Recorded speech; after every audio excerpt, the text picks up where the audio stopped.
It is August the 9th, which means it's time for our monthly segment, KEZI 9 Checks In. A monthly reminder on the 9th of the month for women to do a self-breast exam. That's to check for lumps or changes.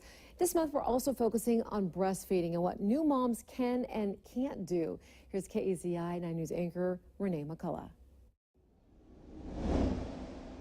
Joining me now is Dr. Joanna Higdon from Women's Care, and it is National Breastfeeding Month, so we wanted to start with the main benefits of breastfeeding.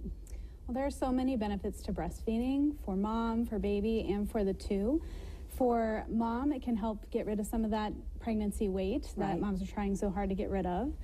For baby, it's a wonderful source of nutrition. It's very easily digestible.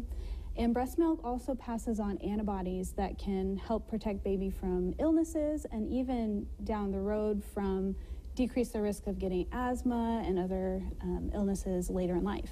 And it's obviously hard for some moms to breastfeed, so what should women do if they're having a tough time? So there are lots of resources that can help moms with breastfeeding. It can be a challenging thing to get the hang of. Yeah. And so often we think of it as an easy and natural thing, but it's a lot of work. Tough, yeah. So they should talk to their OBGYN or their pediatrician. If they have access to a lactation consultant or a lactation nurse, that's a fantastic resource as well. And there are also support groups for breastfeeding moms that can be helpful as well. Moms cut out a lot of medications and foods to keep their babies safe when they're pregnant, so does that carry into breastfeeding as well? It does. Many and most medications are safe during breastfeeding, but it's important to talk to your doctor or your pediatrician before taking those medications. Smoking is definitely something that should continue to be avoided during breastfeeding. Okay. Alcohol can be safe in moderation as long as you allow time for it to be metabolized out of your system before breastfeeding. There are certain foods that you should avoid, such as fish that are high in mercury, like shark, swordfish, king mackerel, and tilefish. Some foods may be unsafe in high quantities.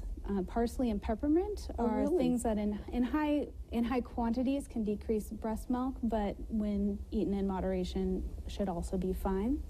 Certain foods can make baby more fussy or cause some more gas. And although those things aren't unsafe to be eating during breastfeeding, you may want to try eliminating some of those things from your diet. Just for the sake of getting some more sleep, right? Yes. Do women need breast pumps? There's so many options out there now. Right. There are. A breast pump can be a very helpful tool during breastfeeding, but it's not a necessary tool. Okay. Hand expression is another thing that can be used, but breast pumps can be very helpful and can be obtained through insurance generally. What about if you've tried everything and you can't breastfeed, and so now you're looking at formula? How do you decide what's best? Breastfeeding isn't successful for everyone, and it's important to remember that. So there are many formulas out there that are a good nutritious source for baby. Generally, you would want to start with a cow's milk formula. And only in occasional circumstances do you need to use soy for your baby. Okay. Talking to your pediatrician is another thing that can be very helpful. Okay, great. Thank you so much for joining us today. And if you would like to know more about what medications you can take when you're pregnant and breastfeeding, you can go to womenscare.com. Women's Care does offer some breastfeeding classes as well. They have a lactation nurse. Remember, be sure to go to our website to sign up for KEZI 9 Checks In. We'll send you a reminder each month to do your monthly self-breast exam.